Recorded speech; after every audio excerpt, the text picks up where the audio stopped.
మీద ప్రేమని ఆ రీతిగా యేసుక్రీస్తు ప్రభు వారు వెల్లడి చేస్తూ వచ్చాడు.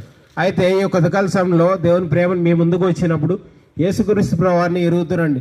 యేసుక్రీస్తుని ప్రేమించడం లేదా యేసుక్రీస్తు ప్రభు వారిని ఎరగడం లేదా యేసుక్రీస్తు వారిని విశ్వసించడం అంటే ఏంటంటే మన పాపాలను విడిచిపెట్టి ఆయనను ప్రేమించడం, మన యొక్క వ్యసనాలను విడిచిపెట్టి ఆయనను ప్రేమించడం. ఆయన ప్రేమ ఎలాంటిదంటే షరతులు లేని ప్రేమ. ఆయన ప్రేమలో ఏ కండిషన్స్ లేవు, ఆయన ప్రేమలో ఏ షరతులు లేవు. నువ్వు ఇలా ఉంటేనే ప్రేమిస్తానని యేసుక్రీస్తు ప్రభు ఎక్కడ కూడా చెప్పినట్టుగా లేఖనాల్లో లేదు.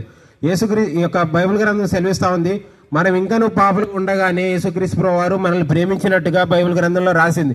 అవును, మనం ఉన్న స్థితిలోనే యేసుక్రీస్తు ప్రభు వారు మనల్ని ప్రేమిస్తూ వచ్చాడు. మనమైతే ఈ యొక్క లోకంలో మనం ఎలాంటి ప్రేమ ఉంటుందంటే మనకి ఇతరులు నచ్చితేనే ప్రేమిస్తాం, లేదా మనకు నచ్చిన క్వాలిటీస్ వారిలో ఉంటేనే ప్రేమిస్తాం. కానీ యేసుక్రీస్తు ప్రభు వారు మనం పాపులకు ఉండగానే ఆయన మనల్ని ప్రేమిస్తూ వచ్చాడు. మనం వ్యసనపరులు ఉండగానే ఆయన మనల్ని ప్రేమిస్తూ వచ్చాడు.